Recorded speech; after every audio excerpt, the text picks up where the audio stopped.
imagine this. I studied in some of the top universities in Latin America and Europe.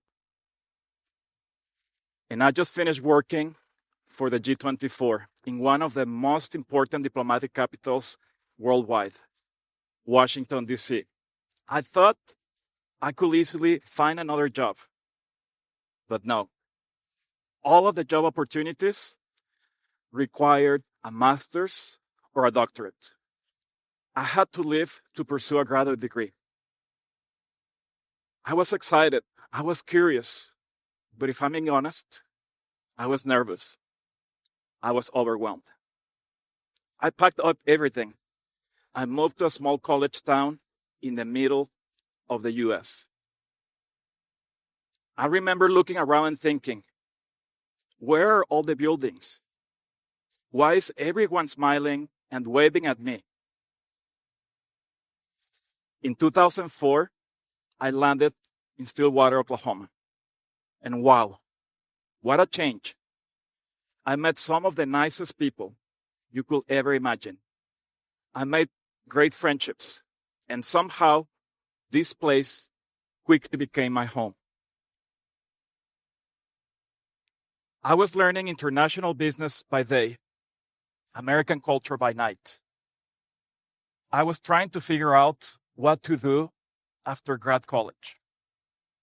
I was having a great time learning, but deep down, I kept asking myself the same thing many of you might be wondering right now. Where and how do I find my purpose? And no, I didn't find it on Google.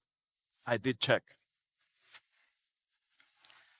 One day, in my international marketing class, one of my favorite professors assigned an article. It was the fortune at the bottom of the pyramid.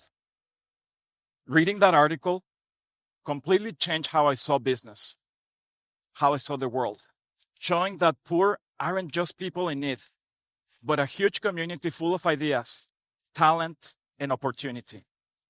Hidden inside were just 2 paragraphs. They were about a professor from Bangladesh. He was the father of microfinance. He was a banker to the poor. He was Dr. Mohammed Yunus. And those paragraphs, that moment, that sparkle, changed everything. Here's what I learned. Purpose doesn't always arrive with fireworks. Sometimes it whispers. It sneaks through an article, through a simple conversation. When I read the fortune at the bottom of the pyramid, that one paragraph lit a spark. And that spark just clicked. It set off a chain effect, one thing after another. That spark is still lighting up and shaping my life. That article, that spark made me curious. A week later, I purchased and read Dr. Yunus's biography. I learned about microfinance, small loans equivalent to $20 to $40 to the poorest women in rural Bangladesh, so they could start a business. These loans were given to groups of 5 women, only for production, not for spending. Each woman guaranteed the others. No lawyers, no contracts, just trust.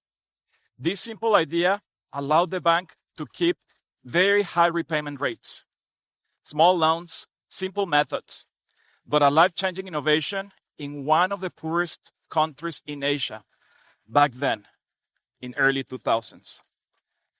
Inspired by these stories, I took a leap.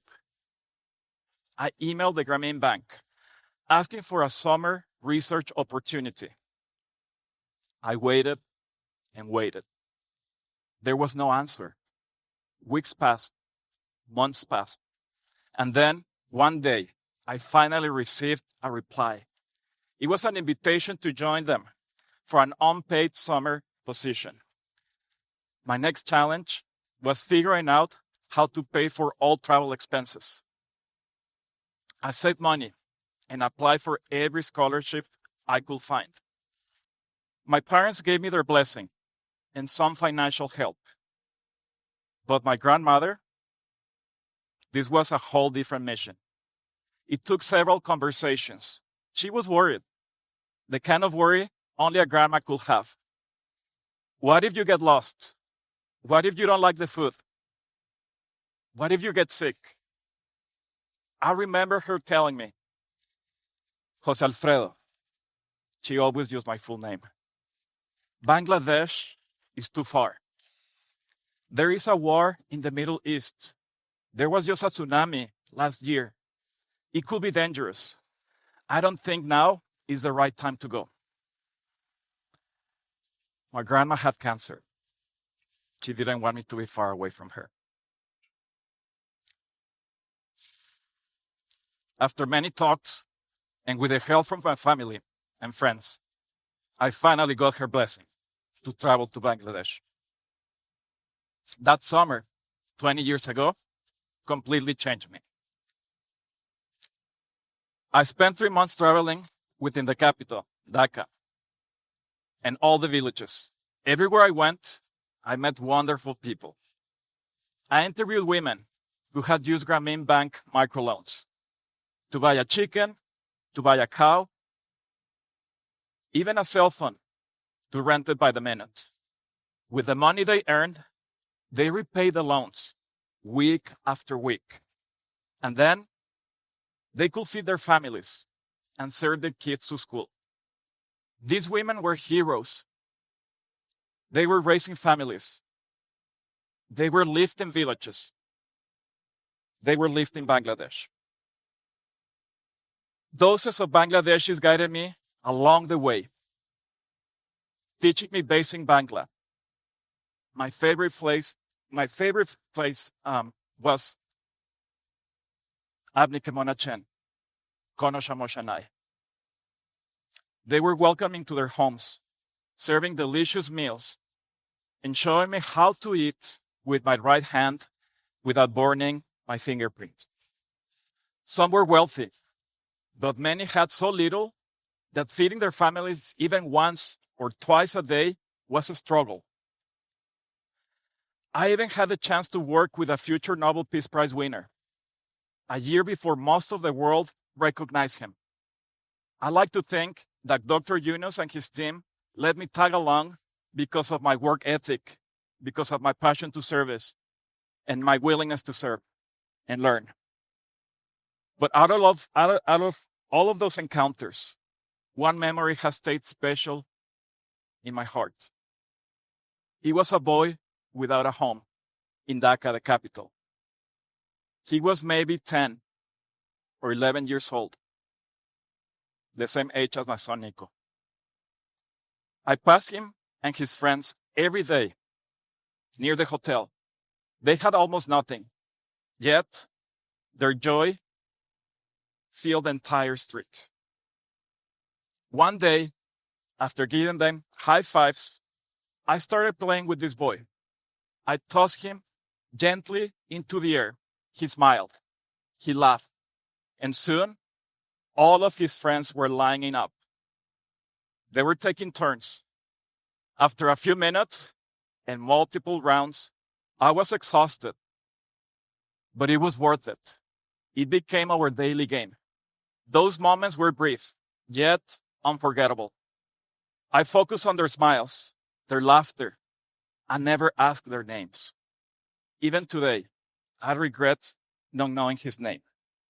During my last week in Bangladesh, the boy gave me his red bandana, the one he wore every day. He had almost nothing, yet he gave me one of the most precious things he had. That bandana, still with me. It is a reminder that small actions, a smile, a game, a moment of presence can last forever. So how do you find your purpose? Before working with the Grameen Bank, I had planned a safe career in finance or management. Something comfortable, something predictable, close to my hometown. But in those villages, I realized something. This work wasn't just about microloans. This was about transformation. This was about purpose. I hadn't found a job. I had found a calling. I have realized that purpose is something you can find in multiple single moments. It's discovered in sparks that can appear anywhere. I call them the 3 sparks of discovery. Spark number 1, small moments matter. With this means things as, this is just a class, just an article, just a conversation. But those sparks are powerful. The 1 paragraph changed my life. Pay attention. Lean in. That spark could ignite your purpose. Spark number 2, service redefines success. In Bangladesh, success wasn't measured in profits. It was measured in human impact. If I chase the biggest corporate job, I will gain comfort, but lose meaning. Purpose grows when you shift the question from what can I get to what can I give. Success isn't climbing higher. Success is lifting others as you rise. Spark number 3, your career is a platform, not a paycheck. My journey brought me to academia. I teach, I mentor students, I travel abroad with them. I see business as a spark of transformation. But it's not about my path, it's about yours. Your career is more than a job. It's a platform that makes choices that ripple outward to shape communities, to shape our countries, to shape the world. Why does this matter? Especially for you. Because you're stepping into a world full of challenges, technological disruptions, inequalities, automation, AI. Scary and overwhelming, right? But you're also stepping into a world full of possibilities. This generation is the most globally connected, socially aware, technologically equipped ever. And many of you are asking tougher questions like, what does this organization or company stand for? Why should I give my time, my talent here? Sparks of change are contagious. My spark in a classroom rippled to Bangladesh, then to the boy without a home, then to my students, and now into this room. Imagine the ripple effect you could create if you follow your sparks and lean into service. Purpose isn't just personal, it is social. Purpose doesn't change you, it changes everyone you touch. Here is the message. Don't wait for the perfect plan to find your purpose.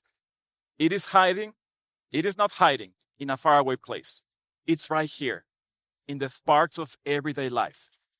Listen to them, to the class that excites you, to that problem that keeps you awake, to that story that breaks your heart.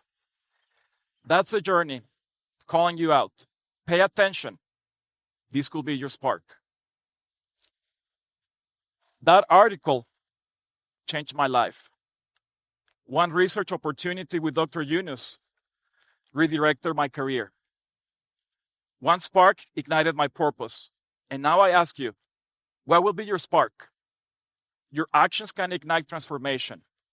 A spark becomes a ripple. A ripple becomes a fire that it can ignite the world. When that happens, we create something far better than ourselves. That is what it means to live with purpose. That is your discovery. That is how you create it. Thank you.